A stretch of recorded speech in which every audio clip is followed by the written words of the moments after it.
Hey, I'm back. Holy shit, I just got off the air. Oh shit. Look, this motherfucker's still back here. Oh, okay. Oh boy, there he is. What the hell? Oh, you had the login. You gave yourself the login earlier. Shit.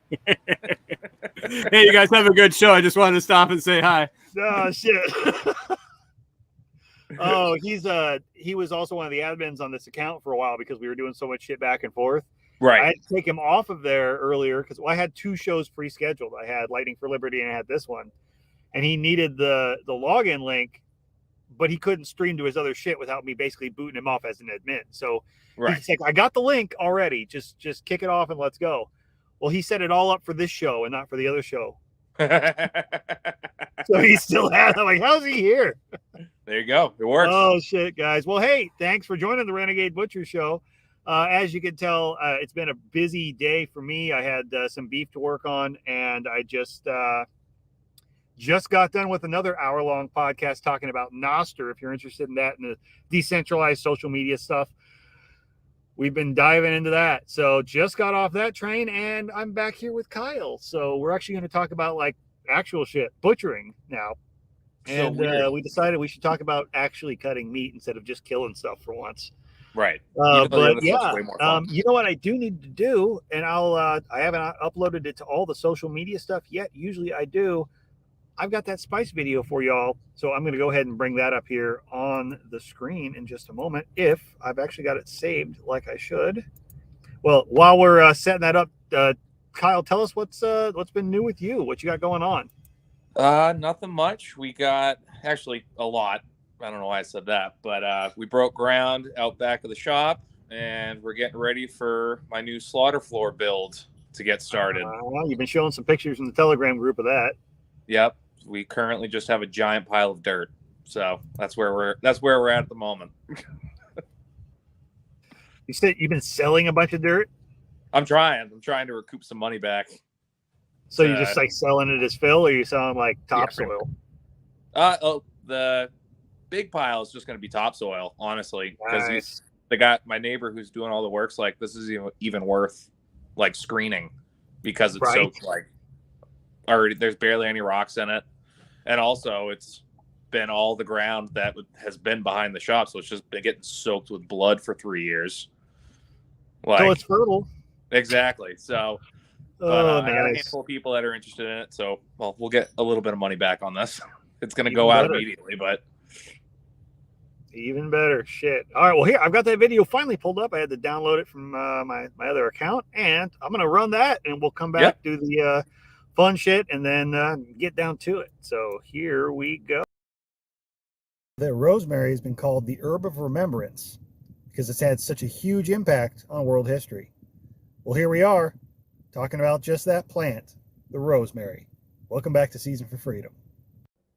Rosemary originated in the Mediterranean region, specifically in Greece and Italy. It was first cultivated over 2,000 years ago. The herb comes from the Rose marinus officinalis plant, and it's the leaves of this plant that we commonly refer to as rosemary. It's an entirely different herb than other herbs like basil or thyme, like we see on the store shelves or grow in the garden. These leaves can be fresh or dried depending on when they're harvested or how they're processed. There are many different varieties of rosemary, each with their own unique flavor and aroma. Some popular varieties include Blue Boy, Spice Island, and my favorite, Tuscan Blue. Rosemary is one of the most versatile herbs in the kitchen. It's used to add flavor and aroma to a wide variety of dishes, from roasted meats and vegetables to soups and stews. It's often seen on restaurant tables, available for customers to add while dining.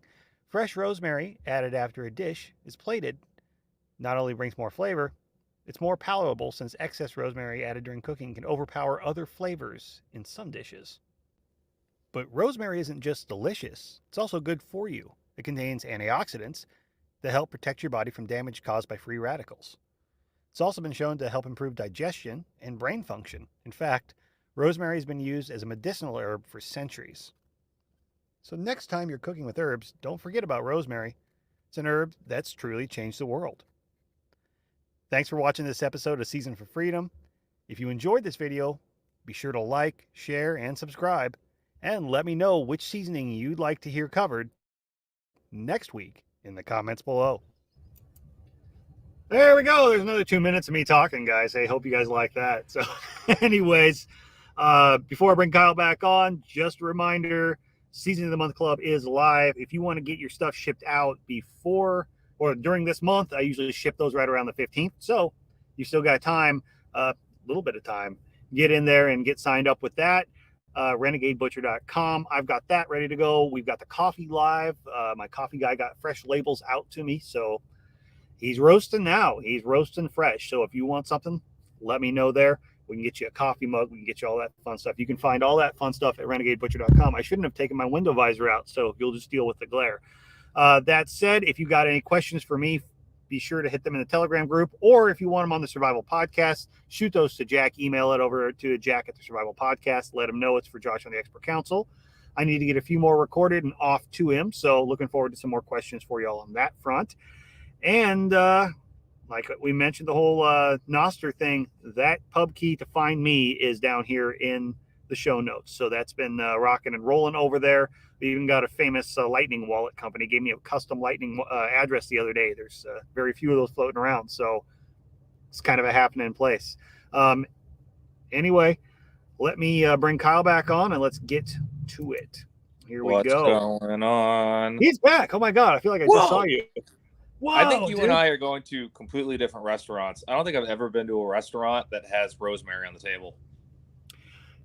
It depends on what type of restaurant. Some like Greek and Mediterranean restaurants, you'll find it. You don't find many of them up here. No, not really. Yeah, because it's what? It's all like lobster and steakhouses. Yeah, no, you're not wrong. That's pretty much it. Right? You probably don't have a lot of Mexican up there, do you, either? I mean, I'm sure they're there, but probably not like a lot of authentic. No. There's one that I know of where it's like super authentic and it's absolutely delicious. Yeah. But, Oh yeah. When you can't understand what they're saying, you know it's going to be the best food. But like our favorite burrito place in North Conway, which is like the tourist trap of northern New Hampshire. Yeah. Our favorite burrito place is there. All white people. All of it. And it's like called Luchadora Taco. And it's like, yep. All right, you could have got one. Like you got one token, you know. Right. I went to an Asian restaurant here in town the other day, a little China.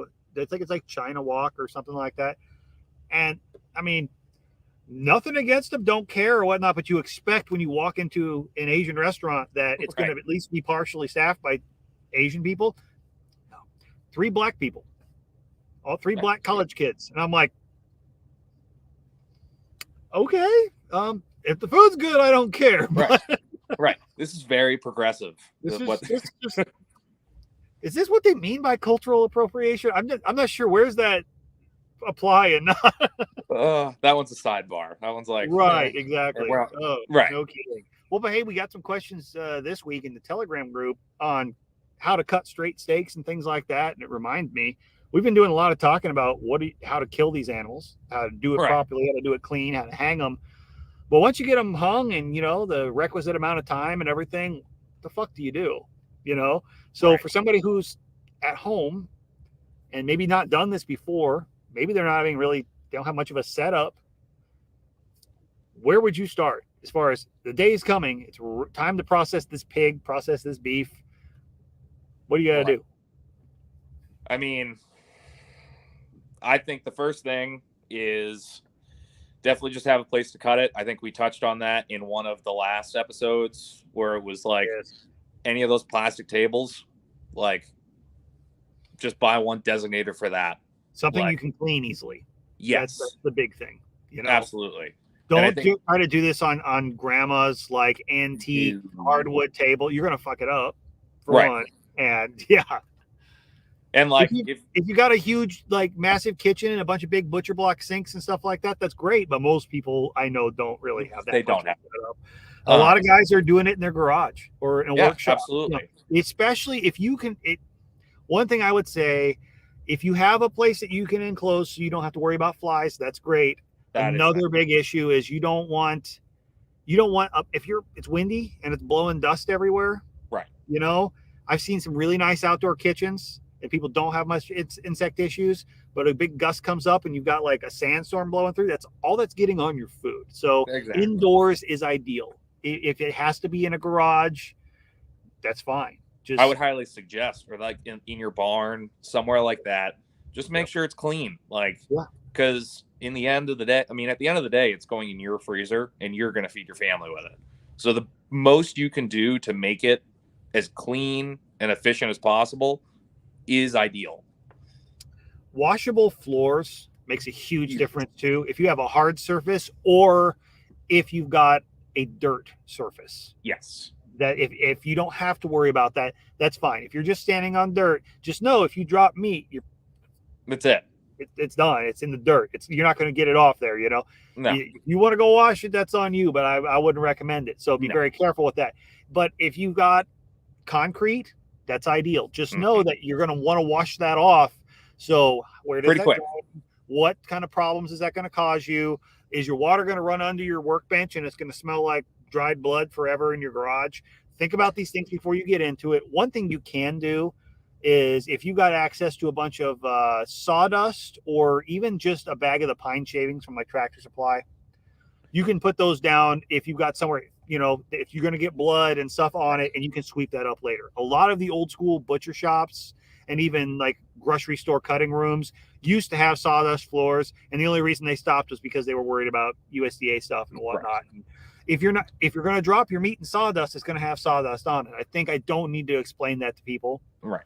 But, something that's an absorbent substance, a bedding of some kind that's not going to be a bunch of dust in the air is actually not a bad thing. I've even done this. Go to your local grocery store, go to the meat department and ask for a bunch of boxes. They have big boxes that fold out. Absolutely. And if you're even if you're working on concrete, that's kind of nice because it's a lot easier to stand on all day. Yeah. But yeah, and I've also, when I started doing this, when I was just doing deer out of the bed of my truck, I went to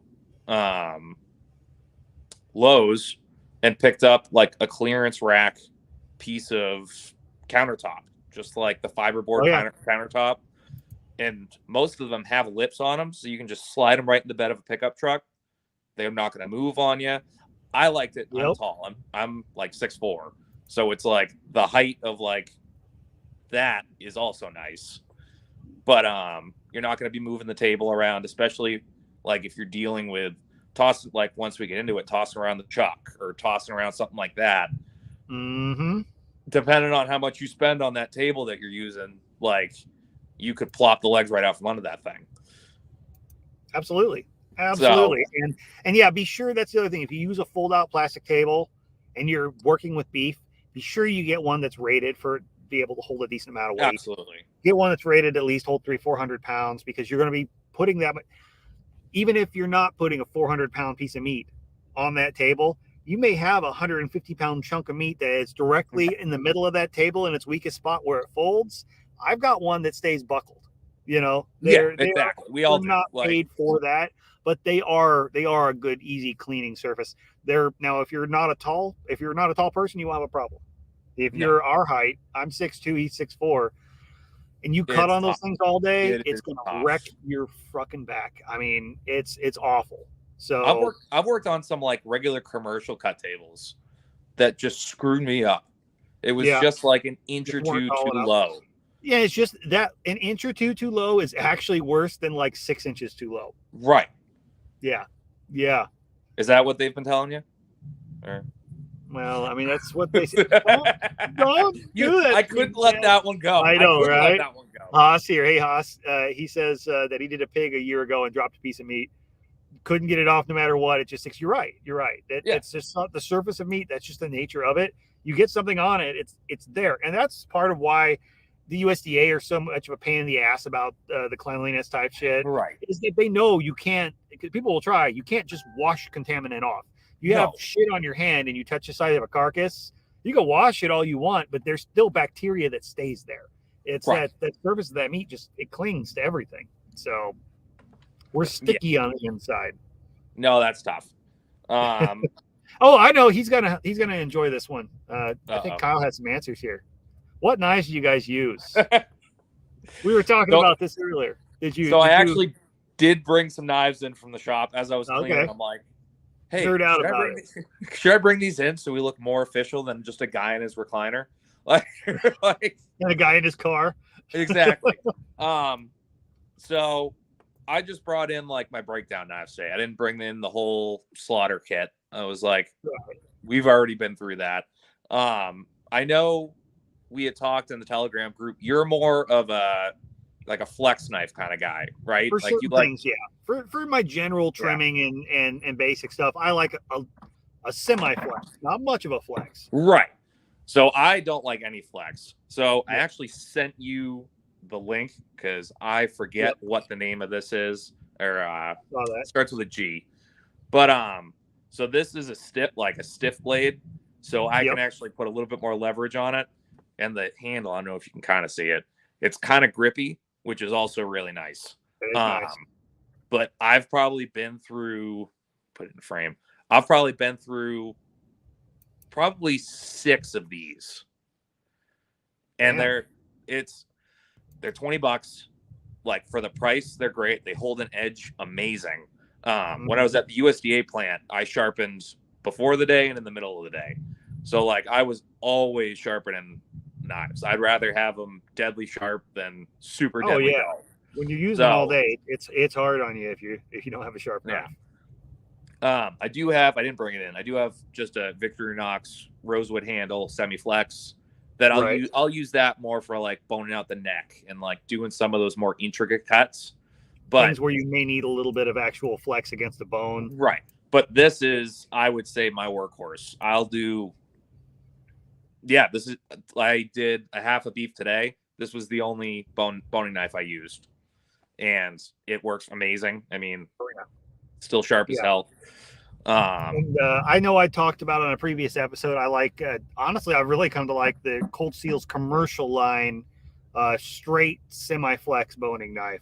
And that's been just awesome for me. And it's a lot of the semi-flexes are really thin profile blades, or they're flexible enough. They're not as flexible as your average fillet knife.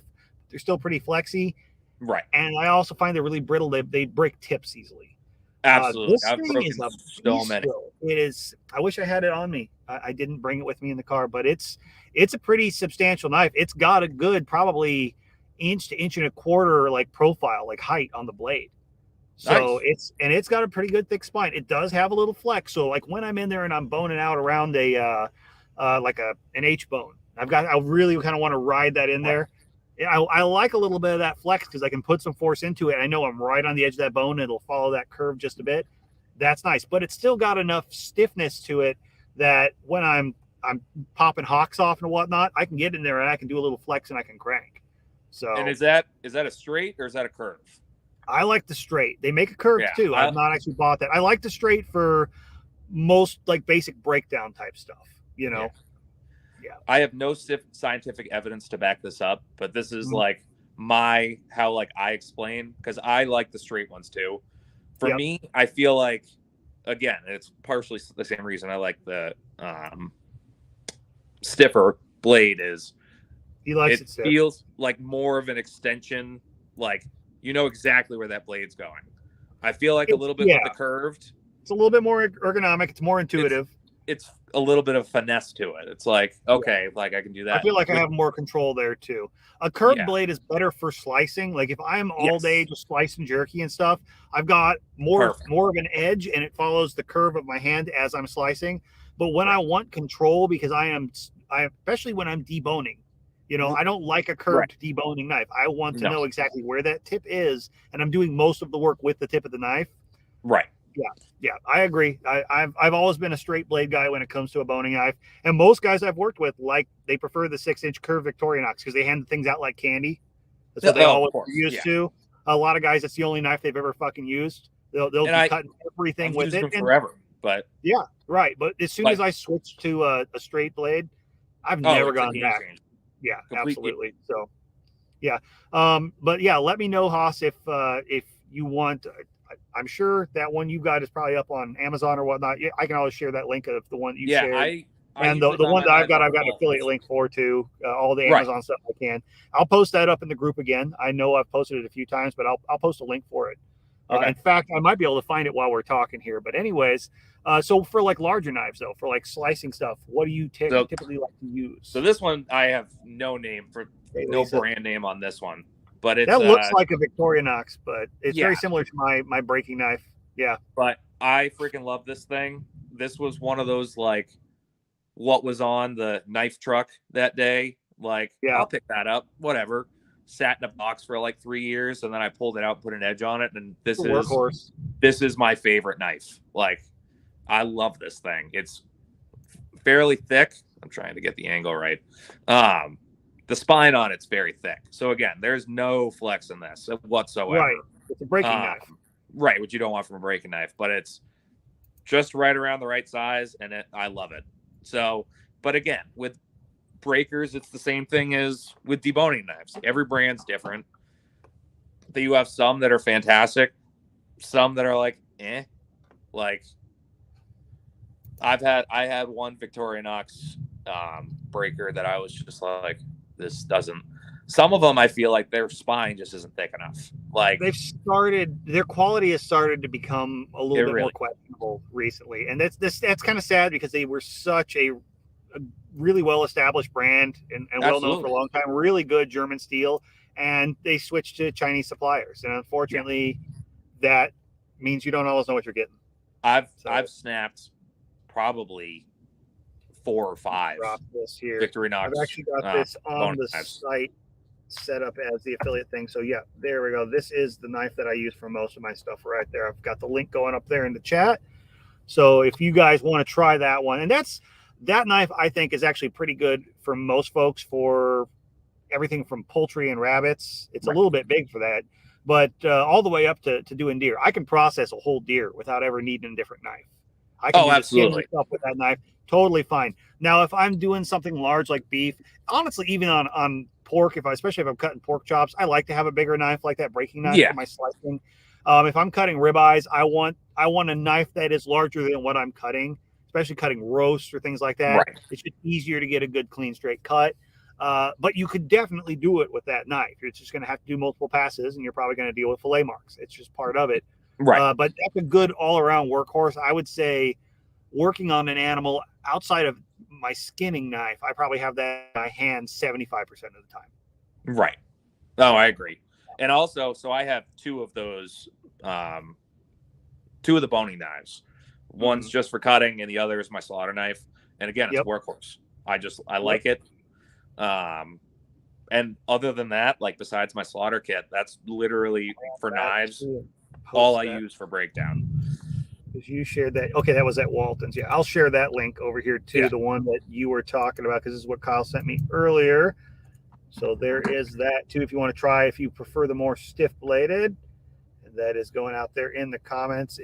For some reason, it looks like apparently Facebook doesn't like my Amazon affiliate, whatever, but okay. It said error occurred. Wait a moment and try again on those who know. Yours went fine. I'm going to guess a link that goes to renegadebutcher.com. See, I can't even have my page, Renegade Butcher, on Facebook. When you do the tag in it, I had that changed one of the E's to the number 3. Otherwise, it wouldn't let me have it because Renegade. Apparently, Renegade is not something you get. Facebook, are you listening to me? Renegade. Ban me. No, anyway. So yeah, as far as a slicing knife like that, I have a Victorinox 10-inch breaking knife that I use for most stuff. I've got another. It's a little thicker bodied. I forget, it was an off-brand. I bought it on Amazon a while back. I couldn't even tell you what brand it was. It's white-handled knife. Yeah, and it's a little bit more curved. Man, it's great slicing knife. I pull it out and use it every once in a while, but it's one of those. They last me a long time because I don't use them near as much as I do the boning knives. Absolutely. So they'll go up and hang on at a magnet bar, and I grab it when I need it. It's like that thing may stay sharp for a week, because I'm only grabbing it for certain things. And that's the fun thing about being a butcher. We all have just a random box of knives somewhere. Like every 5 years, you'll just go into it and go, how have I not pulled this out? Like, right. Oh, yeah, I'm always finding stuff because let's be honest, we're all knife freaks. If you're a butcher, if you're not right now, once you get into it enough, you're going to have a collection. You're going to. Yeah. And the thing is, everybody is different. Everybody moves a little different. Everybody develops different habits. Your hand's going to be different. Right. Your height, your style, how you do stuff. And it's going to change over time as you learn and grow. So your preference in knives is not, we can't really tell you. I can tell you what I like, but you're just going to have to go out and try it yourself and learn, because you could ask 6 different butchers what the best knife for something is. You're probably going to get 10 answers. Right. No, absolutely. It will be different every single time. Yep, for sure. For sure. So you just find what works for you. Some good ones. So, okay, there's only so much technical we could get into on the podcast as far as the actual breaking the quarters of beef and stuff like that. I'm sure we can dive into that a little bit, but probably what's going to apply to most people more right now, what they're thinking about, like a lot of people are buying a large section of beef, or their brother-in-law gives them a pork loin or some shit like that. So how could somebody who has no real background in this cut a straight steak or a chop or whatnot? What things would you start them with? What's good techniques to develop to learn how to do this in a way that doesn't make every cut look like a doorstop? What I would say is, that's a tough one. That is a tough question to ask, to put out there. Practice. That's my practice. And that's what I said when the question was answered. But there's obviously things you can do. There's things. That's my big tip. You will screw it up, and you will get better. Like, you're going to have to screw it up to learn. It's just part of it. It's part of it. Don't cut your hand off. Don't cut your finger off. You know, whatever. Wait, I usually will hold whatever I'm cutting with my offhand, my left hand, and kind of brace it and keep it firm. And a lot of times if I'm cutting a steak, I don't know if you can really see in this, but I'll have the knife and I'll actually ride the side of my thumb. Well, don't cut the side of your thumb off. You're using a sharp blade, so you got to be conscious of where your hands are, where the knife is. Line it up, aim. It's like shooting. You're gonna have to visualize. You're gonna have to think about where it goes. Like if I'm cutting ribeyes, I full on put my hand over with my fingers up like this and put the knife through my fingers. Yeah. Then do it. Like, I thought about that the other day, or today actually. I was cutting ribeyes. And I was like, that's really dangerous. That's super dangerous. The other thing that somebody pointed out to me that was insanely dangerous, that I do every single day and will never stop doing, is honing towards myself. Jordan. Yeah. I just sit there and just hone straight towards myself. And everyone's just like, what are you doing? Yeah. I mean, I've seen freaking Gordon Ramsay do that, so exactly, it's gotta be okay. No, it's gonna be. Fun. I agree. Now, I had a lot of people that I've worked with in the past that would yell at me for certain bad habits, so I kind of had a lot of them brained out of me. But at the same time, we all have those things. Every butcher, I guarantee you, has those things that they compromise on with the safety angle. Oh, absolutely. And you know what? You do it long enough, you'll end up paying for it. Well, that's the difference too. You hone so much. Yeah, you hone so much. Like I'm at the point where I don't have to look at the steel or knife. And it's my favorite thing to just make direct eye contact with people while you're just sitting there honing a knife. And they're like, oh, yeah. What are you doing? Yeah. And it freaks people out, too, when you're doing it. Yeah. Oh, it's even more fun when you're sitting there skinning beef and you're skinning and talking to them and you're looking at them while, you've got the knife. Yeah, exactly. And they're like, peeling cowhide off. Like, why are you looking at me? I'm like, oh, sorry. Right. It's like no, driving. I think a good first step, I don't know. I always square off the end of whatever I'm cutting. So say you have and you can go do this now. You can go to BJ's or Costco or wherever and buy a whole primal of something. Like you can buy ribeyes, fillets, pork. And I recommend, if you want to get into this, that's a great way to start learning the skill. And even if you don't want to ever do whole animals, it's a fucking awesome way to save some money. Because if you looked at the price, I mean, you could save $3-4 a pound. And if you're buying 20 pounds of freaking ribeye in one go, that's a lot of money that you're saving, So my big, that's how I'd start, at least, is I square off the end. Absolutely. So I'll look at the back of whatever I'm cutting and just kind of in my head visualize a 45, at that end. Trim it off so it's square. You mean a 90? 90, yep. Yeah. That's I was like, God damn. I cut this for a living, sorry. But no, so. God damn it, I'm a butcher, not a geometrist. No. Actually, it was the only academic class I got an A+ in was geometry. Wow. How No far idea. we've fallen. Exactly. But no. So you make that 90, and then at that point, now you have a straight line. So you just have to kind of keep that. Yeah, absolutely. You just gotta keep that line all the way across, whatever the size of the stakes you want, or whatever you're doing with that. Like, right. I usually cut mine about 1.25 inches. That's usually just kind of baseline. And like, if a customer asks, Obviously, like, cut it to your preference. Yeah, 1.25 inches is a good place on a stake for most stakes. Yeah. And then just kind of keep going, because what happens is if you don't square that off, it could look like you're only taking off like a little bit on one side, but by the time you get to the other, that angle is going to follow you all the way over. And all of a sudden you're going to get to the other end, and what you thought was just a little bit you're wasting is now a huge chunk of like usable steak. That's like, I could add a whole nother steak. Well, and the other fun thing about that, and I kind of had to learn this the hard way, but I had someone kind of brain it into me too, was, and you'll run into this with a bandsaw too. This probably won't apply to most people who are doing this, but as you're cutting, sometimes you can incrementally get a little bit off straight, and you may not notice it. Your steaks look great because a 1/16 of an inch on one end isn't really that noticeable, but you do that 16 times, you're a whole inch off. So if you are looking at, you have to look at that angle, and as you're cutting, every once in a while you kind of just stop and go, oh, am I still straight? And if you're not, you can correct that, but you can correct that in small increments too, and just kind of bring that back. So your goal is to have all the stakes look pretty straight, but starting from one end to the other end, you may have to do a little tweaking here and there to bring yourself back in, and that's just something you learn through practice. And it's like, also depending on the cut, it's not just about aesthetics. It's sometimes you can cut yourself into the wrong angle of grain, and then all of a sudden you have a steak that could be absolutely amazing. That's going to be really tough. That's another thing too. Different cuts are best to be cut certain ways. If you cut a top sirloin the wrong way, it's going to be really hard to chew. And then you take things like a tri-tip. Oh yeah, you screw that up. Well, you take that or a brisket. This is a muscle or a cut that the grain actually moves. It runs in different ways depending on which section you're in. So you may actually need to divide it and cut this side one way, this side another way. So study the cut. You can look up the actual individual cut that you're about to work with and find some video tutorials and things like that. Or there's lots of good books on there. Or ask one of us to give you our opinion. Like but bottoms. The rule of thumb is you can look at meat typically and see where the grain is running. And you're wanting to cut across it, because if you think about it, think of the grain in meat as a bundle of little cables.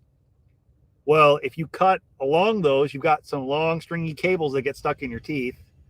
If you cut across them, it's like pre-chewed. You've got a bunch of little tiny sections. That's why a steak is so much more tender when it's cut across the grain. We got a couple more questions here. Let's see. Lisa says, have you seen an increase in home kill or individuals wanting to learn butchery? I haven't seen any interest here. I offer to help friends, and they still want to take it to the locker. Granted, I'm not very good, but I can at least butcher chickens. Yes and no. Yeah. I've seen a lot more people interested and a lot more people wanting to learn this skill. A lot more homesteaders, a lot more ranchers or whatnot that want to take more control of this. Yes. I've also seen a lot of people who are very happy to not ever have to fuck with it. And I don't blame them. I get that. It's not for everybody. That's why butchers exist. I mean, we neither of us would have fucking jobs if we didn't want to have someone else cut their meat for them. But I've personally seen a lot of it. Now, maybe that's just part of the fact that I've gone into a career of teaching people. Yeah, that's your vein. That's what you're doing. The reason that I've gone into that was because I saw so many people interested. And I've seen a huge rise in people that want to be more self-sufficient and homestead. And I think that's a great thing. And I think that just kind of comes along with it. Now a lot of people might determine that that's not for them, that they're happy to pay someone else for that skill. But most people at least are going to try it once.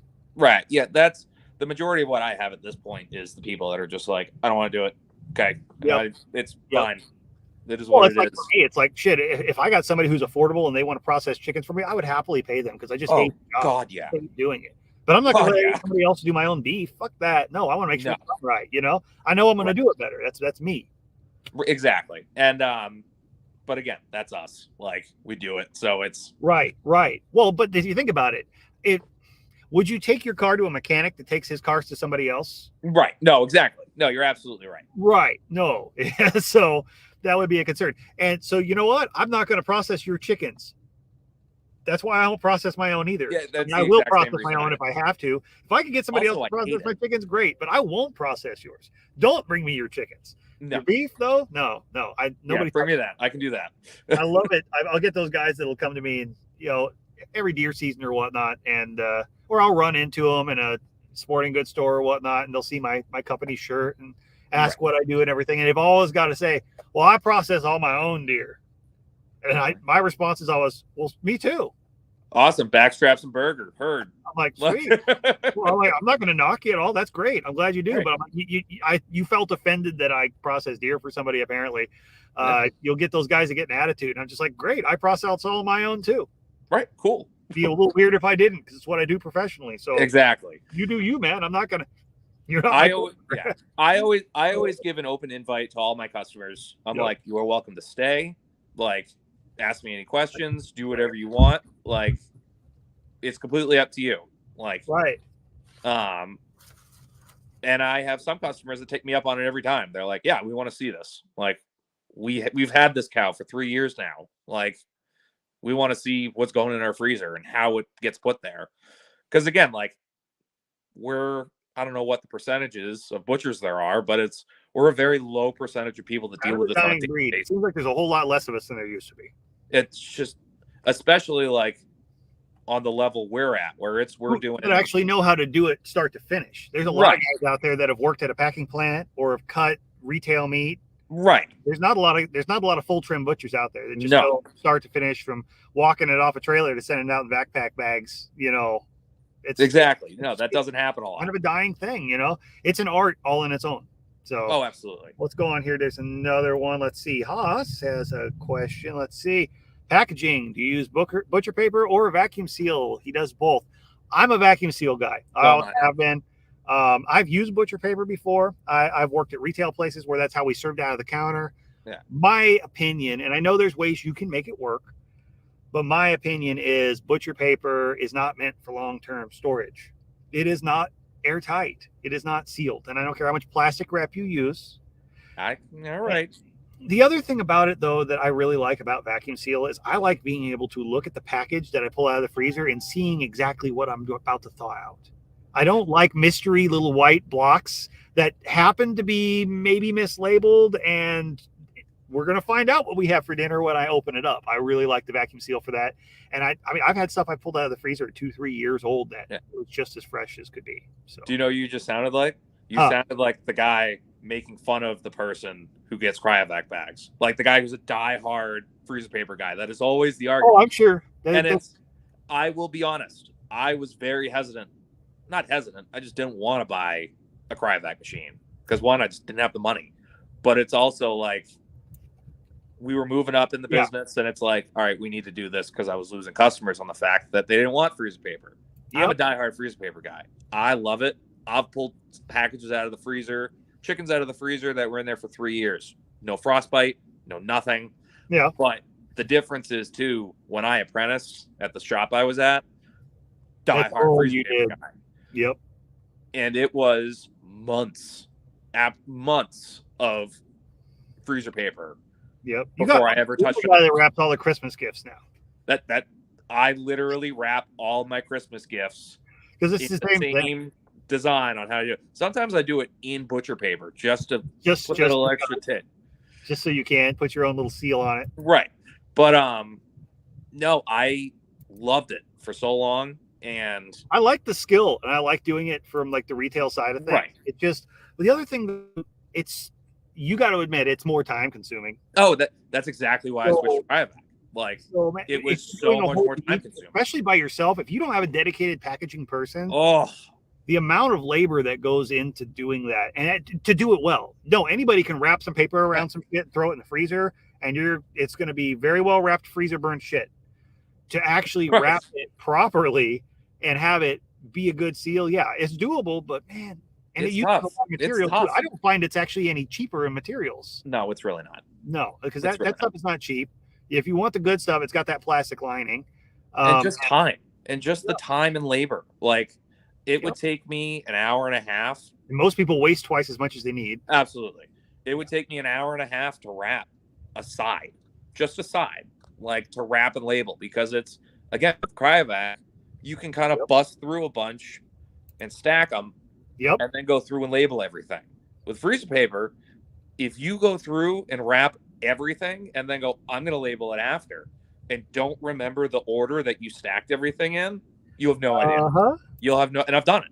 It sucks. Absolutely. You have to double wrap. Exactly. Like, let's see here. Haas says, yeah, especially when the name it's bled through and you can't read the label. That can happen too. And that's the thing. I'm not saying that you can't have the bleed through issue on a cryovac or on a vacuum seal. You can if you get a leak in the bag, and you'll know, because that bag will be all loose and it'll be all frostbite and shit like that, And by the way, guys, don't throw out your freezer burn meat. Don't throw it away. It may taste a little bland and funny or whatnot. You could trim that outside off, or it makes perfectly good sausage or hamburger. You could take stew meat, crock pot, whatever. Yeah. When you're adding other stuff to it, it mainly affects the texture. Yeah, if you just take a ribeye that's freezer burned all to hell and then just cook it up, it's going to be weird. Right. But it's not harmful. It can't hurt you, but we want to avoid it. We want those things to be preserved the best that we can. We want to avoid that issue. And yeah, you're going to know. That's the other thing. If I have a leaky paper wrap, well, I know when I have a puddle of frozen blood on the bottom of my freezer. Right. If I have a leaky vacuum seal bag, it's pretty evident. You look at it, you go, oh, that's a leaker right there. You can pull it out, open it back up, reseal it, and be good to go. That would be my one complaint about cryovac bags. But it's also a user error as well. Yeah. It's kind of like the same thing about, like, when you have a gun, be responsible with that gun. Yes. When you have a freezer full of cryovac bags, don't stick your hands all the way in the bottom and swirl everything around like you're trying to make bubbles in a tub. Please because you're going to break every single package. Like, you will. And it's especially if they're bone in. That's going to be the hard part. If you're doing vacuum seal bags and you are doing a lot of bone in cuts, or poultry, which obviously are going to be bone in from the bird, but they have very sharp, pokey little bones. There's certain things you can do with the saw that, you can kind of dull those bones, knock the edges off of them. That helps. But, you take a hard bone against a piece of plastic and it gets rubbed around in the freezer enough. I don't usually have much problem with like boneless pork chops, boneless ribeyes. No. As far as one breaking.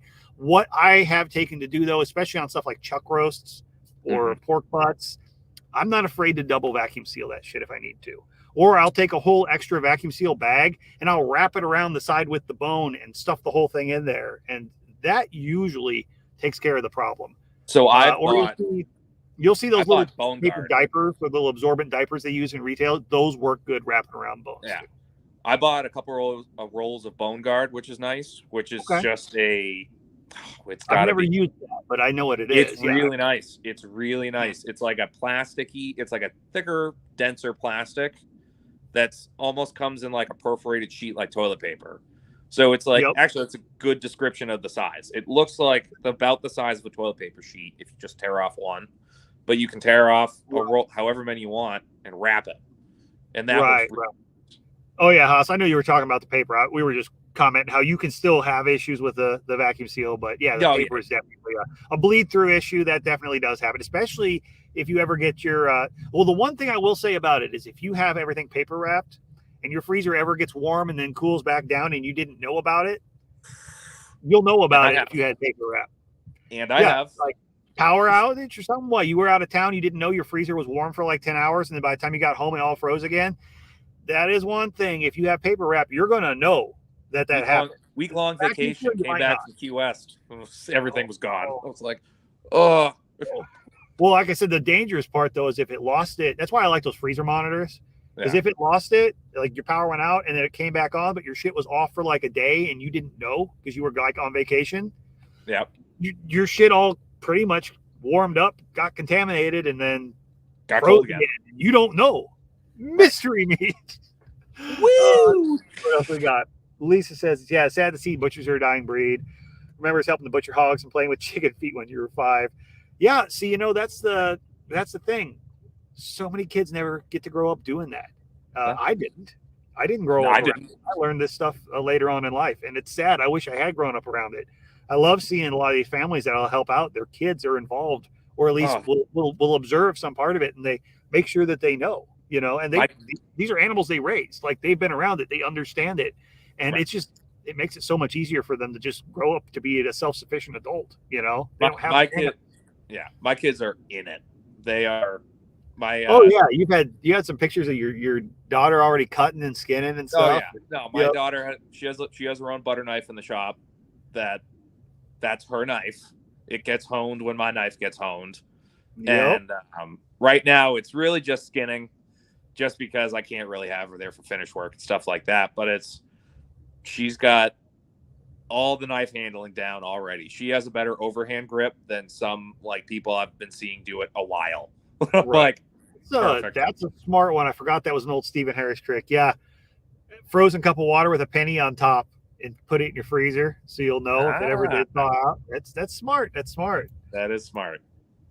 Yep. Let's see here. Yep. We always love the extra tips. Well, that's what we're here for. That's the whole channel's for. It's just tips. It's about all we can do right now. I'd love to do some more actual live demonstration type stuff. It's just such a hard format to do. I'm gonna do it. I'm gonna do it. I promise. Working on it though. You're setting it up. That's my one goal too. If I can ever get the damn truck thing set up, I'm gonna set that up almost like a recording studio. We just built cameras, just set up and ready to go, so I can do all this stuff.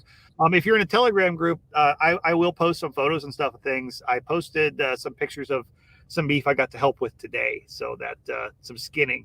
So that's some good gory photos. That's where we show all the fun goods. So I'm usually good for one a week. Oh yeah, at least. Kyle's always posting stuff up. Let's see here.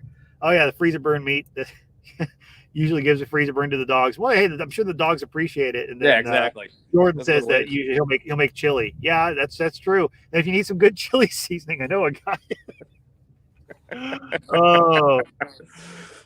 Oh, I'm supposed to be getting some reviews on that coming up too. I sent my coffee guy back the beans and the chili mix that I made with his coffee. So he's going to be, he wants me to make him a bunch of samples. So hopefully we're going to be sending that out with his coffee orders here next month. I keep looking at the sausage seasoning you gave me. I need to pull a pack out of the freezer. I already decided that this week or today. I'm going to pull a pack out of the freezer and grind. Because you made up a bunch, right? Or you're going to make up from frozen pork?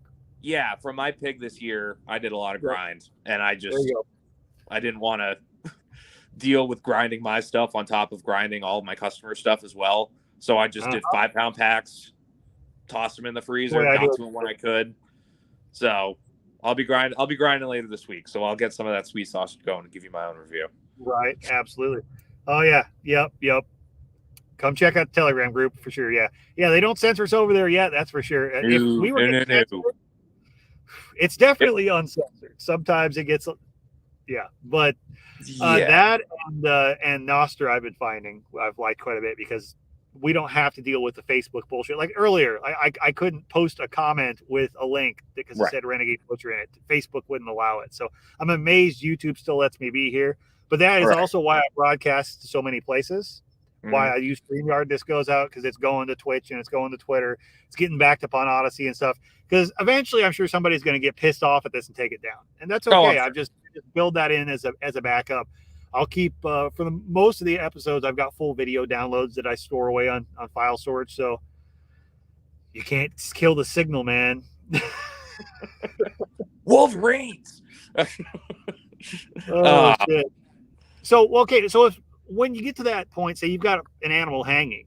I know this is way too complicated of a topic to really completely cover tonight. I know. I'm trying to figure out how to dive in. Right. So, well, where would you tell somebody to start if they're going? Where do I go? What do I do? I've got a half a pig hanging here. What the fuck do I do with it? So you know I any guess good resources? that's also Any a good books you question. recommend? Are we doing beef or pork? Are we starting with beef or pork? Because both I feel are dramatically different. They're very different in how you break them down. They're the same but different. Right. I'd say start with pork because honestly, most people who haven't had that background probably don't want to jump right into doing a beef if you've not done something smaller. Yeah, and that's also a good place to start. Like, just get your feet wet into it. Your foot feet. Yeah. But, I couldn't help it. Huh? I couldn't help it. Sorry. No. So I usually, if I'm doing a pig, I usually keep head on. You don't have to. If it's your first time, take the head off. Like, take whatever useful meat off while you're processing, and then just get rid of it. Like, or put it out in the woods, pull it out later, and put it in your garden and scare people. That's what. Yep. That's a good one. But what I do is, if you look at the side of pork, you're going to start at the top of the ribs technically, but it's hanging upside down. I go 3 ribs up, and that's where I cut through all the way to the other side, and you can bring your knife all the way around on both sides. And if you do it right, you can usually just snap that whole front shoulder section off. Or if you have a handsaw, you just go through and cut the rest of that off. So what you have there, you're going to have your butt, your picnic, and your hocks. They're one hock. So, and from there, again, the breakdown is a little bit, the way I usually do it, again, I have a bandsaw, but I'll go at it as if I don't. I'll take a handsaw and cut. If you look at where the top of the feather bones are on the butt, that's like your top shoulder. I would go down probably 2 inches and cut there, cut through that. And if you do it again, it's complicated. It's hard to try to explain it without like a visual. It's so hard to try to. I'm just to sit here while I update my shit in the background and just like watch him try to explain this. I'm like, this is welcome to the struggle of running a podcast on butchery and trying to do most of it audibly. You know, it's so difficult. Top Gun references. It was inverted.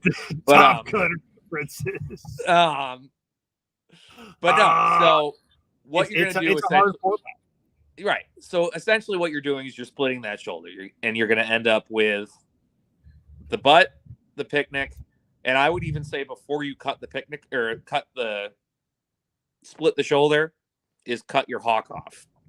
So that way you have more leverage that you're pushing down on the whole shoulder instead of just trying to hold on to that limp picnic that you're trying to break that off of. Limp Picnic. I love that band. Right. And again, if you're doing this for the first time, there are so many books out, so many great books out there on this. Pull up YouTube on your tablet, pull up references, do your research when you go into it. For sure. Don't wing it. Honestly, that Bearded Butchers channel, not this one, but those guys are great for when you're trying to look at how should this be cut. Now, like I said, and that's in perfect conditions. You've got a commercial setup, bandsaw, USDA inspected facility, everything spotlessly clean and amazing. It's a recording studio. Super jealous of it. Right. But don't expect to get the exact results, especially when you're learning watching that. But it's a great resource to look at. How is this supposed to be done? You know, what is the right way to do this? Because I remember that being the biggest thing when I started doing whole animals. Because it's like I was retail for so long, and like I knew all the cuts, but all of a sudden it's on a cow or it's on a pig. It's like I just have this whole pig here. Like, how do I get this from this? Like, it's tough. Yeah, YouTube's amazing for this. You know, if that's the thing. It's a hard thing if you don't have a way to film it or somebody else to hold the damn camera. But man, there's nothing better than video. Video is the next best thing to seeing it hands-on with somebody helping you. The ideal way, obviously, is if you got somebody who knows how to do it and they can show you in person. That is the best thing you could possibly hope for. Right. But next best thing is YouTube, and then lots of practice. And no, you're going to screw it up, but accept that's going to be a part of the journey. So exactly. Like, again, don't go into this going like, I might just have some natural God-given talent to do this. You might, but you're not going to find out the first time. No, I you promise. certainly won't. I mean, I honestly think I have a natural knack for this. I took to it really well. I went from being the bitch that Me too. vacuum packed some sausage to I was one of the head cutters for a retail meat case in 6 months. It's just I took to it. Yeah, I'm the same way. The thing. You want to know how many shitty steaks that I churned out at the beginning? You know how much I ruined my own deer that I did before I knew how to do anything right? I mean, I did a lot of just bad shit. This really Absolutely. I had no idea what I was doing. But if you're the type of person that learns by doing, I know, right? If you're the type of person that learns by doing, this is a great skill because it's an amazing skill because that's by getting into it. Right. It's a very hands-on thing. You can read all you want and you can watch all the videos you want, but you'll never truly understand how the different muscle groups go together, how they come apart, what all the things we're talking about actually mean until you get into it and you get a knife on it. Absolutely. You could even sit there and watch 6 pigs get cut right in front of you. You're not going to know until... No, it's a different experience when you actually get involved with it, for sure. Right. Absolutely. Hey, so Jordan asks, I think we covered this the other week, but skin or scald, what do you think? Skin. Skin. I'm all skin. I'm all about I'm not going to knock anybody that wants to do the scald thing, but I kind of talked about why, especially here in Texas, I don't want to mess with it. It's adding extra heat to a carcass. It's extra work. It's a lot of extra work for really not that much benefit. I mean, the only thing you get out of it is the potential for like skin on hams or bacon and, some chicharrones. Right. You really grinds that much. Great. But, think about how hard it is to just scald a chicken. Right. You got pork. You've literally got to scald it and sit there and so you've got all that extra time that you've not gutted this animal yet either. So that process gets to be much more fun. Right. And I've got a buddy.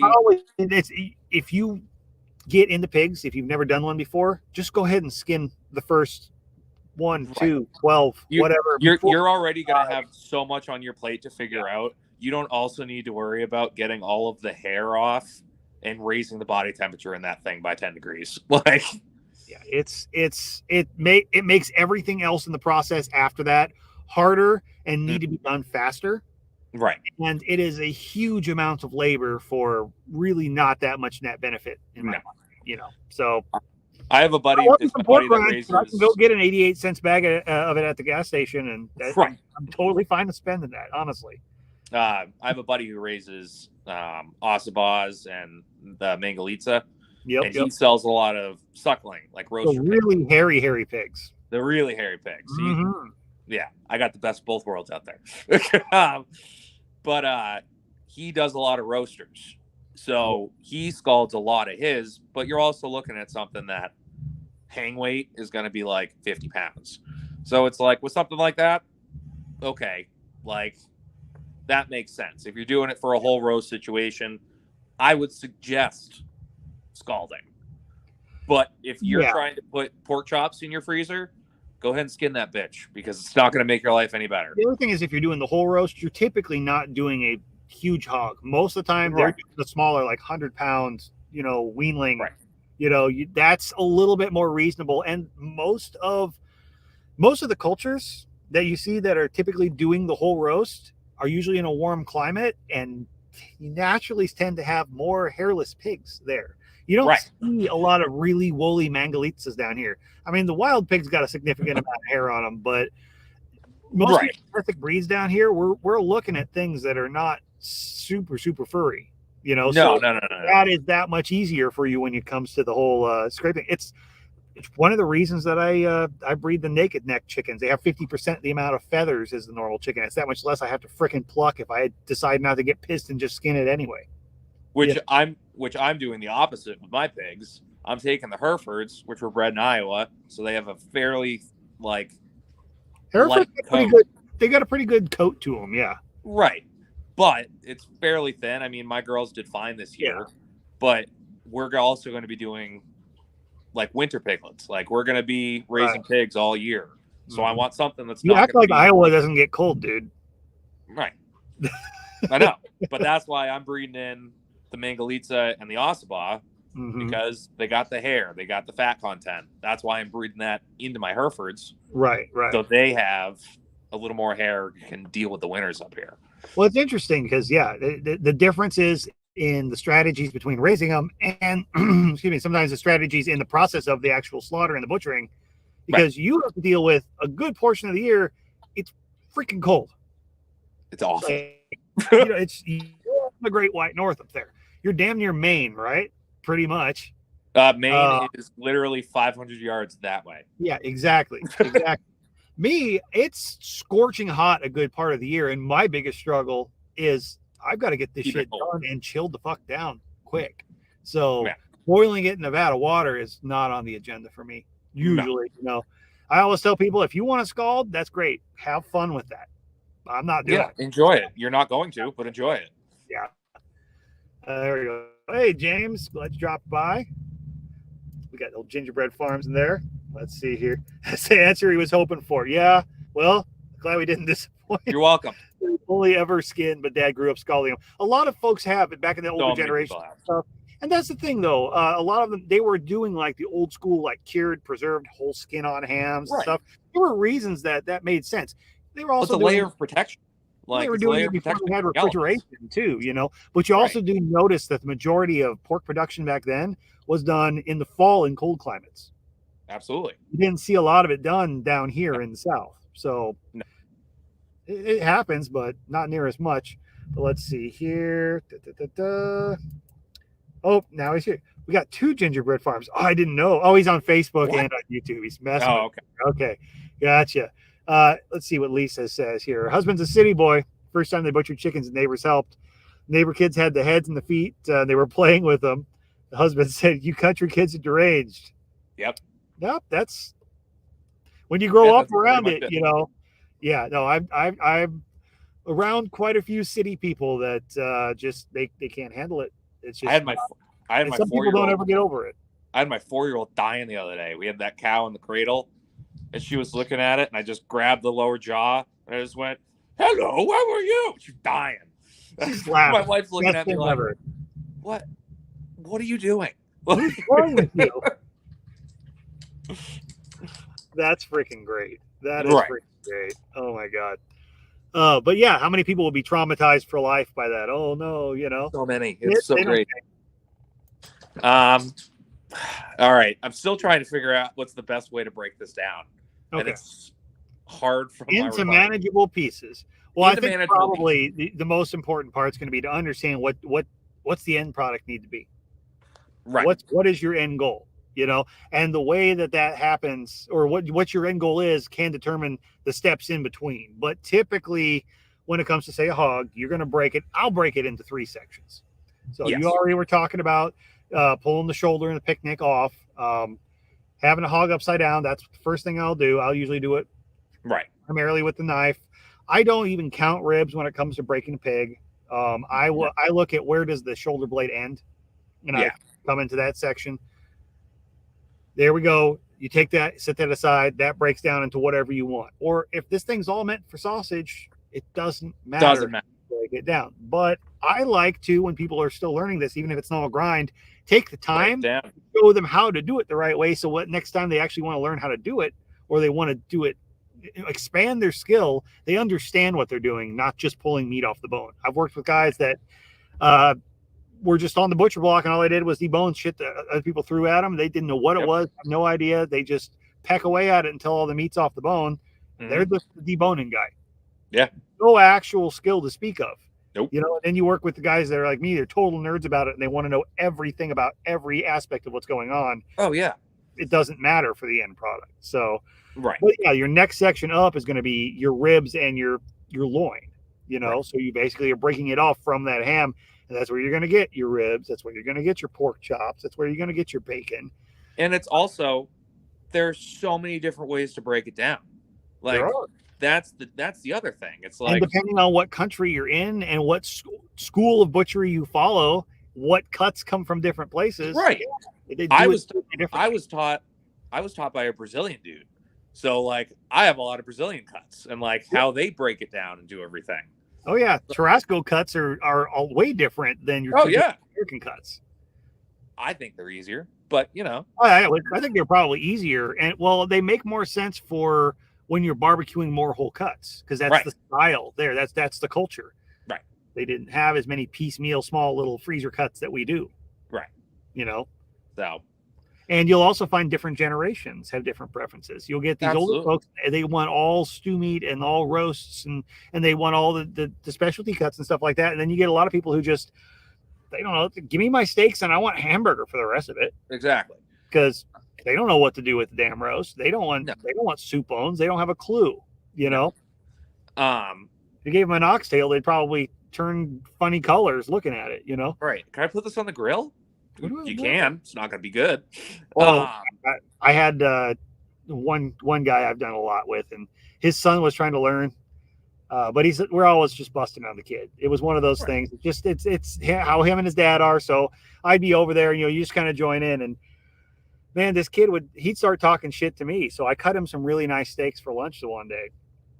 Really nice boneless shank steaks. Oh, totally had this kid convinced. He's like, dude, look at the marbling in it. Oh yeah, and you know how many guys have looked at that. You've seen it. You walk through a grocery store, and I'm sure you're like me. If you do go to a grocery store, you walk through the fucking meat department. It doesn't matter if you buy anything. No, but you've got to. It's just like this is my thing. This is what I do. And you walk away and go. How many times do you stop and end up giving some guys some advice because you just see they're lost? Right. They're looking at two steaks. You know they've got a fucking absolutely broil here. And then they've got like a chuck eye in one hand. They're looking back and forth and trying to decide and hemming and hawing. And you just walk up and you're like, that one. I don't even say anything. I just walk up and I just put their other hand down. Don't make bad choices. Yeah. So, but no, how many guys I've seen, or they're holding a steak and they're like talking to their wife or something. Man, look at the marbling on this thing. And it's super cheap. And I'm like, that's not marbling. No, that's sinew. You're going to chew on it forever, and you're never going to hear the end of this. That is an amazing, rich, flavorful cut if you cook it like a fucking roast. Right. Do not put that on the grill. No. You'll hate your life. Let's see here. What am I missing here? Lisa says, if a talking dead cow is traumatic to someone, then traumatize the crap out of them. Meat doesn't come from away the grocery store. I agree. Absolutely. We need to be traumatizing the world more. So Kyle needs to be starting a YouTube channel where I know, like a dead cow puppet. Yes, actually, way better idea. I'm going to scrap the entire other idea where it's an educational system, and it's just going to be me with animal heads on my arm. Totally. Why not? We'll see how long it stays up. Kids channel. Yeah. Yeah. You should write children's books. I should. Oh, damn. So, but yeah, essentially you're breaking that down into what they like to call primal cuts. That's a generalization because technically the primal cuts refer to certain sections of the animal involved. Right. But overall, if you think about it, you're breaking it down into large manageable sections that are broken down into smaller manageable sections that are sometimes broken into smaller sections from there. Right. And there's a logical progression to it, but like we said, it will vary depending on what region, what culture, what generation, what your end results need to be. Right. And I'll be honest, like I think I say this every show I'm on. You'll never stop learning. You'll still always be wrong in some capacity. Oh yeah. And like you're gonna be wrong to somebody. I still watch. I've been watching a lot of New Zealand like mobile slaughters. Yes, those guys are very interesting shit. A couple different guys I've been watching, and I pick up things every single time. And I've been doing this for I don't know. I have my own shop at this point. My goal every day. My I guess I want to say strategy, my kind of philosophy on it, and this is kind of carried over for me in multiple careers, but this has served me really, really well in butchery because I have cut with a lot of guys who have been cutting their whole lives. I'm talking guys in their 80s. I have cut with guys who have been retail, like very picky anal meat cutters for 30 years, and they treat me like an equal. Right. At the time when I was really working alongside these guys, I had been cutting for 5-6 years max. Right. But my strategy going into this is always I learn something from every single person I cut with. Absolutely. That is the biggest It thing. may be something that I don't want to do. I may learn that is the one thing they do that I hate, and I will never do that. But I learn from that mistake. But usually they do one thing better than me. I try to find what is at least one thing this guy does better than me, and what can I take from that, and how can I do it better? Yeah. And I have accumulated a lot of little bitty skills and honed my own stuff. There's a lot of stuff that I do that probably nobody else does. That's every butcher. But you know what? Every time somebody works with me, they go, I would have never thought to do that way. And they pick up something from me. And that's what it is. That's why we're here doing this, because we're spreading this knowledge around. And we're at that point where, knowing how to do this shit is rare enough that we've all got our own collective little pockets of knowledge. And the only way to really expand the art of it is to share that with each other and with other people. Right. No, it's huge. I mean, I wish more people were interested in doing this, and I appreciate everyone who's listening to this. Absolutely, just ramble on about meat, but it's like it is important in the end because it's your food. Like it is. It is. I mean, think about it. How scary is it to imagine that one day there may be nobody that knows how to do this, that it's all just a couple of guys that program freaking robots to cut this shit for you. Yeah, that's already out there. Right. I mean, we're already at the point where 95% of this stuff is centralized, and not only just centralized, it's divided up. Like you've got a guy that his entire life, 15 years as a working in a slaughterhouse, all he ever does is break off the sirloin on a cow. Yep, that's it. Has no idea how to even think about touching another piece of that beef. Yep. Doesn't know what a live cow looks like. Nope. Doesn't know. And that. So you've got all these guys that may be really good at one thing, but couldn't do the process themselves. But I tell you what I don't want to do is cut sirloins against that guy. Right, no kidding. So that's the thing, though. Now you've got a system where not only are people out of the loop, you've got the people who are involved in this system who are the ones doing the work that are completely dependent on the system too. Right. And that's a scary place to be, because when does that house of cards fall? Right. And a system that's not owned here. Like, for everyone who doesn't know, like the majority of our meat packing and like slaughterhouses are owned by like the Brazilians. Like they own, what is it, like a lot of % or something crazy like that? It's a pretty substantial amount. Like Tyson, all of them, all of those are Brazilian owned companies. Like, yeah, Brazilian or Chinese anymore. Yeah, I think the Chinese are in the pig market. I think they're pretty high in that. They are, and poultry pretty heavy. It's not as much the beef market, but yeah. Brazil, and there's actually a decent bit of Australian, but that's more the high end import stuff. Yeah, the Australians definitely more. But it's crazy that we export a vast majority of our beef. Yeah. Or we charge more for it here. You'll pay more for local, like I would say local. You go to a store, you pay more because it has raised in the U.S. Right. Why does it cost more to buy meat that's from here? Right. It should make you ask questions. Exactly. No, you should probably think about that. Yeah. Oh. Although it does tickle me pink every time you see one of those animal rights activists like go into the slaughterhouse. Did you see the one where the guy chained himself to the duck conveyor belt? Yeah, I saw that one. I did. I also saw one recently where it was somewhere over in the UK, and there was a truck, like it was a tanker truck that was hauling like oil, and I guess they thought, oh no, okay, it wasn't actually a rendering truck. They thought it was like oil, like they were protesting oil, like oil, and they glued themselves to it. Yes, it was vegetable oil. Yes, so the vegans glued themselves to the vegetable oil truck. Yes, I love it. It's so great. No, that duck one might be my favorite of all time. I love the ones that try to walk in front of like the cattle trucks, try to stop them coming in, and they get run over. Like I don't want to like laugh at them dying, but at the same time, I'm just like, play stupid games, win stupid prizes. That guy can't stop on it. That guy volunteered for Vietnam at 14. Like he's not gonna be. Yeah, he's not gonna put his cigarette down while he thumps over top of you. No. It's He's gonna shift gears. Get out of his way. but it is what it is. People do stupid shit. Let's see here. Lisa's got a question. She says, we're hopefully going to try to butcher a pig this winter. We're going to grind him. Should we still quarter or can we do it whole? We were going to skin it. So yeah, you're going to want to, as far as quarter, it depends on your cooler situation, really. Right. That's the main thing. You're going to need a way to cool it down. So if you've got a walk-in cooler, I would just chill the thing whole or split. Yeah, I'd split and it. break it down into sections from there. If you're doing it in, say, like a refrigerator or something like that, it's going to be easier for you to quarter it up. And that's not a bad way to go anyway, because it won't matter. You're planning on doing it all grind.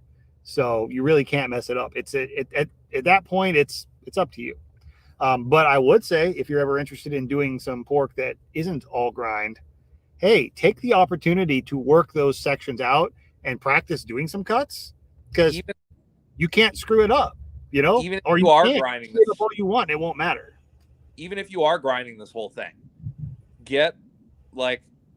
do your research on cuts beforehand and just play around with it. If it's an old stinky boar or an old sow or something like that you're going to grind anyway, go through the process and cut, because guess what? All you're going to do is cut it more. You might as well try and cut it as steaks or You're chops. going to need to cut it up into small sections to be able to fit it in your grinder. So you may as well cut it up into the right small sections as you go. And again, even if you're in a hurry, then do it. But I would take the opportunity to learn. Even if you don't end up putting it in the freezer, you can go, oh, that's how that chop's supposed to look, or that's how that steak's gonna be. And you very well might find that during that process, there's some cuts that you're going to want to hang on to. Absolutely. I mean, I don't care what pig it comes off of. I'm never going to grind a pork tenderloin. Never. No. I mean, why not? And, even a big old boar. I mean, I've had some old boars that actually were tough. Like the bacon was tough. Oh, yeah. That was surprised me. But I still try, Right. You can still take like a shoulder roast. And if you slow cook that long enough, it's going to be tender. And guess what? Older animals have more flavor. Right. It's not always a bad thing. It's very rare that pork chops are tough. And if you cut those things 1/4 inch and fry them like bread and fry them, you're not going to care. It's great. So there's usually other cuts you can get out of an all grinder. And if nothing else, you get the experience in the practice. And again, worst case scenario, knife skills. Yep. It's a great opportunity. All 5, how many times have been on? 5 times now? 4? I don't even remember. 4 or 5, yeah. If you listen to everything that we've said or everything that Josh has said about any other podcast, but you just don't develop good knife skills, you're never going to be. Yeah, it doesn't matter at all. You're never going to be able to do any of this unless you take the time and figure it out. If you're scared of the knife the entire time you're doing it, the only way to get confidence is going to be by doing it too. Exactly. That's the biggest thing. Once you realize that you are in control of that knife and all you need to worry about is you just not paying attention, that's when it's oh, okay, I can do this by myself. That's when you get dangerous. Right, exactly. That's about the time to stab yourself. But you developing yourself to that point where you're honestly probably more likely to hurt yourself when you are trying to be super extra careful. Absolutely. But you don't want to get cocky with it. Don't just be oh, well, they said be comfortable with it, and don't go stab yourself and then blame me. But you're going to cut yourself. You're going to stick yourself. It's going to happen, and you're going to hurt. Yeah. So be careful. But it's like you said, you have to gain confidence and the smoothness and the rhythm with that knife, and you use it enough. It's like anything else. Right.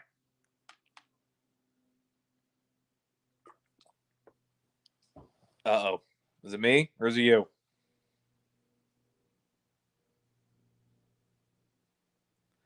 I don't know if he got kicked out or not. Maybe his Wi-Fi's down.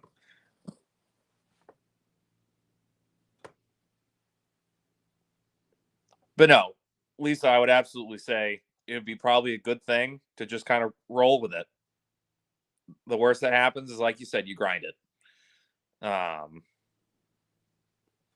Yeah, and definitely skin that. All right. Damn. No, I'm back. Yeah, I forgot I was out here using this the Wi-Fi out here resets every 24 hours. I have to sign back in as a guest. So apparently, it was 24 hours ago that I signed in. So, yeah, I come out to this park a lot. I like the free Wi-Fi. Right. Anyways, especially right now during the holidays, right after Easter, all the college kids aren't out here, so they're not soaking up all the Wi-Fi. That's good. I made it through a whole 2 shows, and I only blipped out once. I know that's not bad. No, really. But yeah, I mean, well, it is starting to darken up here a little bit. You got anything you want to cover other than just some of the questions we've been answering? Anything eating at you you've been thinking about doing? What have I been thinking about doing? I thought about something the other day. I don't remember. No, we're just kind of chugging along, getting shit done. How's that fencing project coming along? There's still snow on the ground. Oh, I forget about that. Hold on. Let's see here. I'm trying to see. I don't know what the temperature is right now. Let me look it up on the car because I've got to be a dick like that. It was 65 today. I was walking around in a t-shirt all day. 70 something. Yeah. Wait, no, that can't be right. The car says 108 right now, but it's just the engine getting warm. Yeah. No, it was 65 today. It was nice. We're getting there. We're starting to melt things off. But the app says it's 77 right now. No, you poor thing. I know, right? I came back. I have the AC on while we're sitting here. Huh? I have the air conditioner on. I've had the air conditioner on all day when I've been in the car. I'm not complaining. I don't have to, fuck that. But no, yeah. So we're getting ramped up. I still got to buy all the rest of the materials, unfortunately. Right. But yeah, we're trying to do one project at a time. We're trying to make sure that this slaughter floor goes by smoothly, and I think the gravel's gonna start to get dropped middle of this week. Nice. So that'll be nice, and then it's just getting the pad poured and getting the lean-to built. So it's going to be a game changer, and I've been saying it every time I'm on the show that way easier. Yeah, it's going to be easier, but I am going to start a YouTube channel and try to do a lot more videos and stuff. I've been playing around with it a little bit with my phone. I've got 2 GoPro knockoffs that I have. They're charged. I just don't have memory cards for them, and I just need to try and find a easy to use, like preferably free editing software to try and figure it out. I am not a technical you use Windows? Yeah, or I think so. Yeah, I've got a Dell. Yeah. Oh yeah. Okay. You can tell he's really techie when he says, "I don't know if I use Windows. I have a Dell." Yeah. That's a brand. That's not the operating system. I think it is Windows. Yeah. Okay. It's like asking if that truck is a diesel, and you're like, "Yeah, it's a Dodge." I think so. Like, yeah. But again, that shows how technical I am. Right. But yeah, no, okay. I was just trying to think of a good video editor to use, but I'm sure Brian probably has a good suggestion for you. Probably. I was playing once now, so yeah. Once I was getting down and serious with it, I was gonna put the question out to the group. But with this new build, it's going to make. There's a lot of people that are on networks that do a lot of video editing. So. Yeah. Like with this new build, it's going to make videoing so much easier because I can kind of set everything up the way I want it, and it doesn't change. Because again, right now I'm doing everything in the front of my driveway because it's been a mud pit for the past 2 months, and now it's literally it's hard too because you know 90% of putting a video out there that's going to be on the internet out there forever is setting, and when you've got a bunch of dirt and a bunch of whatever going on in a yard, and not everything looks presentable. You're going to have somebody screaming and crying on the internet. Well, and the other thing about that though too is just different conditions. When you're outdoors, it's tough. Glare, rain, who knows what's going on. If you've got a controlled situation, it's just so much easier for a lot of things, filming included. Right. So are you putting in a hoist and all that, or are you still going to try to use a tractor, or how you? Yeah. So it's going to have a hoist system and everything. My neighbors are amazing, and we gave them or bartered with them a side of beef. Yeah. So they own an excavation and concrete company. So they're helping me out a ton with this barter. They also just bought a sawmill, so they're milling all the lumber and the beams and everything. Yep. And I'm paying Nice. like $1,500. I'm covering the concrete. Like, yeah. Oh, Lisa says he has my YouTube channel, The Renegade Butcher. Yes. She's on Facebook. Okay, that's why I was like, what? But yeah, Renegade Butcher on YouTube. I'm the only one out there right now. But no, he was talking about setting up a full rolling hoist setup and all of it. I'm like, I trust you. Do what you do, and I'll keep putting meat in your freezer. Like, exactly. I trust you. So we're getting there. Slowly but surely, but that's good. That's awesome. So yeah. I was wondering if you're going to go with the hoist route, or if you're going to try to just have a big door to be able to have the tractor come and go. No, I'm so done hanging out under that bucket. I really am. Yeah. Like, again, when it was every now and then, it's fine. I'm under there a couple times a week. It's good in a pinch. It's a good skill to have, but you don't want to live under a tractor bucket.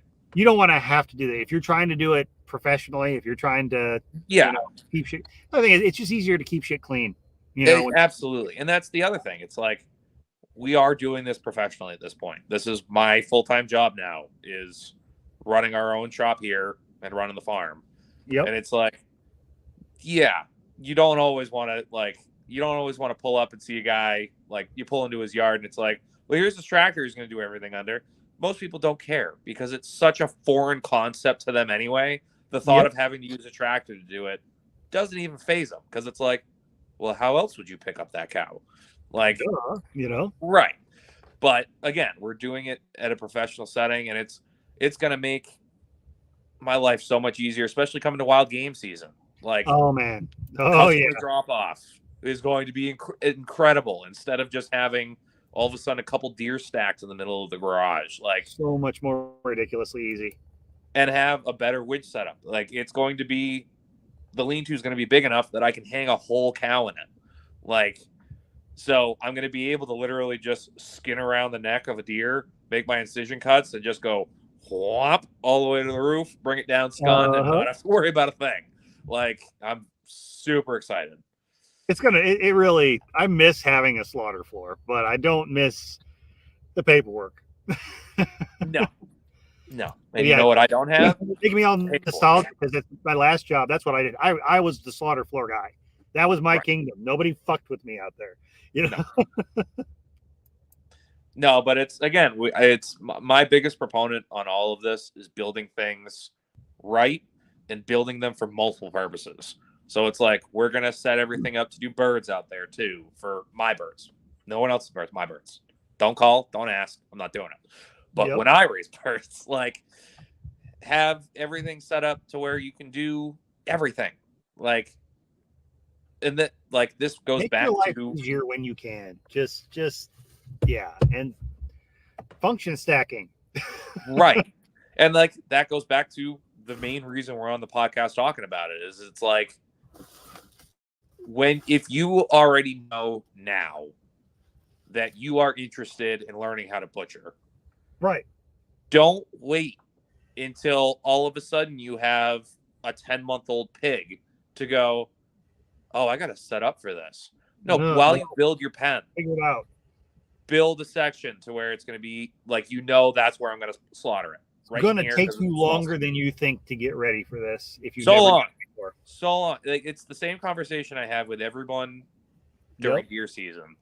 Oh yes. You get the guys going, I could probably do it by myself, but it's just easy to have you do it, blah, blah, blah. And I'm like, also, I'm going to get this done in a couple hours, and just to you, perfectly packaged and all of it.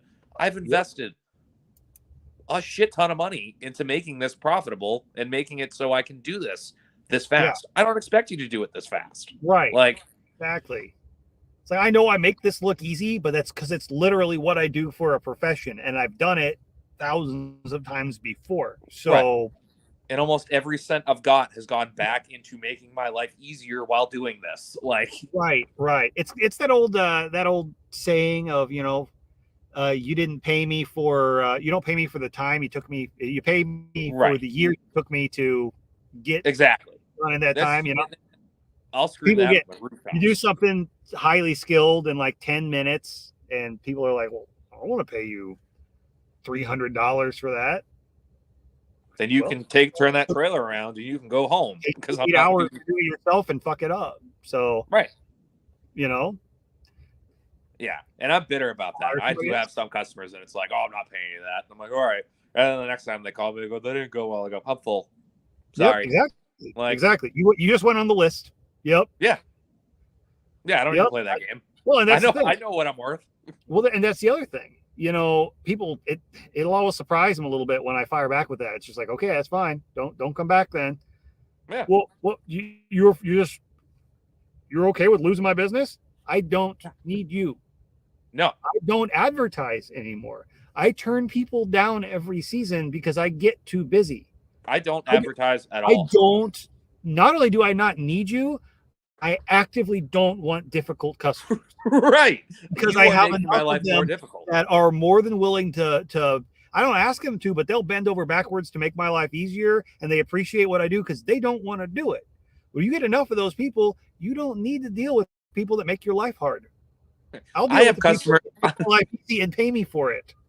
Right. I have customers that I could call right now to come down here and beat your ass for giving me a hard time.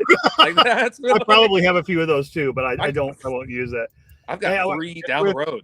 We keep asking. I know it's coming. Yes, he does not have a YouTube channel yet. He's planning on getting it going. But you do have a Facebook page that you guys can follow. Yes, I do have a Facebook page. It's linked down in the shop or down the show notes here. Pardon me. Yes, and then there's usually some crossover posts from the farm page on there as well. And I'm sure if you're over in the Telegram group, whenever Kyle does get his YouTube going on, we will announce that. And it will be known. Any of his stuff that he wants to promote, we're happy to do that too. And I'm sure essentially the Telegram group is just my YouTube channel at this point. At the moment, yeah, that's the thing. If you want to see some of the content that he makes right now, most of it just gets dumped up there in Telegram. So that's a good place. May as well plug that a little bit. If you guys are watching this, if you're interested in this, if you listen to this show and you want to be more interactive with us, with the group, if you are just interested in learning more, that is the place to be. It's Liberty Meat Chat, t.me/Liberty Meat Chat. And we've got a pretty good group over there. We've got over 80 people and quite a few active people. We've got daily questions, discussions, pictures. If you run into a problem or you're trying to figure some stuff out, don't be afraid. Throw it up there. It's that or cooking advice, all kinds of shit like that all day, every day. It's so active that I can hardly even keep up. It's nice having Kyle in there because I got another butcher that fills in on some shit now and then. Oh, absolutely. But there are other moments where I look at it and I just go, I can't. There's so much. I can't dive in. I can't. I'm in the middle of something. There's no way I'm going to get the context of what is happening. Stuck into the conversation. And sometimes we have a little bit too much fun, but there is a lot of learning and a lot of really great information that passes around in there. And it's nice to know that if you're ever in a bind with something, like you're in the middle of gutting this animal and you just like, I don't know about this, you can snap a picture and post it on there. And guess what? There's enough people in there. It's probably somebody awake. You know? For sure. For sure. It's a good place to get an answer. We touched on it a little bit last week, and I actually messaged you after the podcast the last time. And we had made like the connection that the Telegram group is a lot like what you're going to be in a meat room. Like it's going to be what you're going to hear. The culture in there basically became, if you're really is a bunch of meat cutters and butchers, we're always ribbing each other. I didn't catch it until you said it, and I messaged you after the fact, and I'm like, it has literally emotionally changed me because I had been out of like working in a meat room for almost a year. You get used to it. You're immersed in that culture, get used to it. All day long you're around these other guys who are just cutting up dead animals, and don't eat each other shit. And that you'd have this sense of humor that's just, you got guys together, they bullshit, you know. And it becomes a normal thing. And I've gone through the same thing when I had a really great group of guys that I worked with all the time, and it's all the inside jokes, you know, and all that shit like that. And you don't have that when you go out and work on your own. You don't. No, you don't. By yourself with a dead animal all day and some music in the background. So you don't always realize you miss it until you're like, but you're right. The Telegram group, it is its own thing. Everybody there is kind of like family, you know? Yeah. No, absolutely. It's just great. It really is. One of those things when I started it up as like a side thing for the show and just to kind of help promote like some of the consulting and stuff, and a way to help educate people. But a lot of people had Telegram groups along with their shows, and I was like, okay, cool, I'll go ahead and do that because it's a place to put my stuff. Right. And then it just kind of developed a thing of its own. And early on this year, when I decided to start focusing more on the show and actually putting more of my shit out and doing more of the social media stuff and actually trying to grow this, it kind of clicked one day because I was trying all these things and different YouTube stuff and TikTok this and all this other fun shit.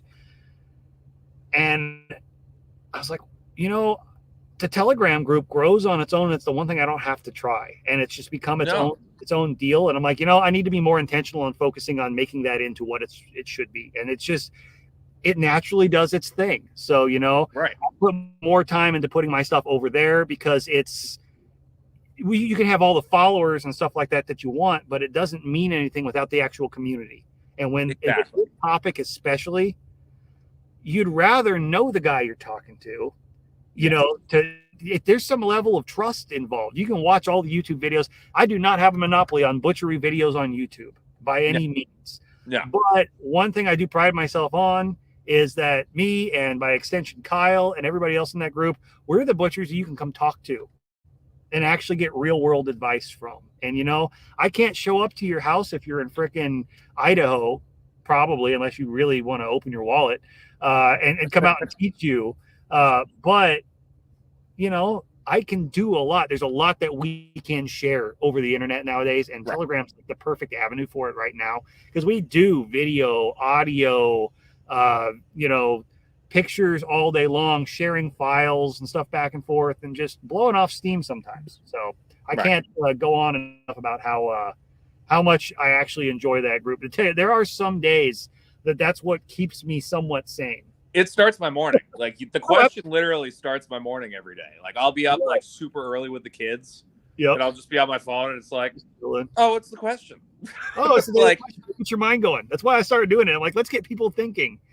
It does every day. I'm like, there are days where it's like, I think today, or no, it was the other day. Like I didn't answer the question until like 11, and I was like, damn it, like.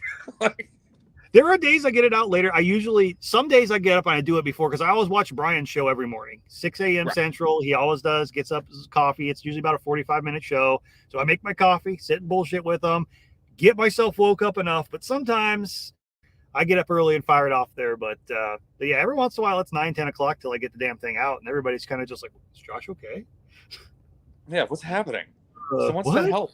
What's that out 5 days? But it also keeps me in the routine of doing it. So I've also expanded that to I do the same thing in video format, short video format for like TikTok and YouTube and now on Nostr and shit. I put that stuff out every day too. And that's actually been really cool because that's built that up a lot, but I've got a lot of people who have seen it and who have come over to the Telegram group because of it, So it's like a lot of people don't know it's there. So that's just kind of that community outreach, growing the whole, the cult. We're growing the meat cult.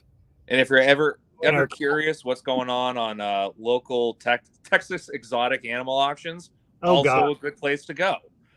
Totally, because Kyle's going to be trying to get me to buy a camel or a kinkajou or some shit like that. Who the hell knows? I'll purposely scroll through Facebook looking for those now. Be like, what can I just send Josh? What can I send them? Yeah. Because I know, again, it's because he knows what I'm going to say. I'll be like, do you want it all ground or would you like it partially cut? You want to pick it up in quarters? You want to pick it up fully frozen? It's only for the purpose of me in New Hampshire knowing that you're somewhere in Texas getting a picture of a Facebook group in Texas of just some random critter. Because we have so many exotic animals out here. But just being like, hey, can you run over and snag that for me? Just be like, no, what are you talking about? But no, I'm not going to get you a fucking camel. Right. But just to know that you're somewhere out there in the world in public and you just got to go, what the fuck? No. Like, that's the only reason I do it. Oh, I've learned a long time ago to be careful who I'm around before I get into that Telegram group or open certain comments. Ooh, I know. That'll get rough. Notification from Kyle. Oh God, here we go. Yep. Put that down. Oh shit. Well, I got to get this audio side downloaded and uploaded before it gets too dark out here and get my shit rolling. And I just got done talking for almost 3 hours on my second back-to-back podcast. So Yeah, that's a little rough. I think well, and then like I said, it's been a while. I've had a easy winter, and I say easy, but easy winter of slinging deer. But so now the you're rest of the tired. beef I today. So remember. I literally helped slaughter a beef, skin, quarter it, picked the quarters up, put them in a cooler. Yeah. Had a guy pick his order up, cleaned up, came out here, and then spent about an hour and a half working on website work until my eyes were crossed. Right. And then, so yeah, I got on the show with Brian, and I'm like, he's like, "You okay?" I'm like, "I'm tired as fuck, dude." And you're like, talk, monkey, talk. Right? Woo! So yeah, I'm gonna sleep good tonight. It's been absolutely. today, but I made it through. I actually made it all happen. So, oh shit. Well, I'm gonna get all this done. I've got about 1 million social media notifications to catch up on and everything. While I've got the internet connection here, since I've blown through all my mobile data until next week. It's great. But I appreciate everybody for hanging out here. And let's see here. Oh, Lisa, we'll ask this one too. Do you raise exotics? He would if he could. Well, I would if I Love could. to. I don't know. You can kind of consider the Osaba that's kind of exotic. Kind of. It's He's got some interesting critters, but oh yeah, we get a ton of exotics out here in Texas. There's a lot of auctions and stuff, so he's always watching that stuff. He wants to have a whole zoo. I would if I could. Yep, absolutely. But what survives in northern New Hampshire? Camels, ostrich, emu. I know. Trust me, I'm aware of what exists up here. But oh man, there might be a reason that a lot of people don't have those. You might consider that. No, absolutely. I know all of the reasons not to get them, but he still wants it. I can go, hey, did you see my elk? Oh man! Oh, I love elk. If I could have elk, I totally would. But I know I don't want that fence bill. Right. No, exactly. And again, it's not just curiosity. There is still that underlying thing of like, at some point, that camel or ostrich is going through the shop. At some point, whatever that is. Oh yeah. Is going in the freezer. Oh, but I'd love to process one for damn sure. Right. That's my thing. To see the difference. Yeah. No one's going to be like, hey, come process this camel.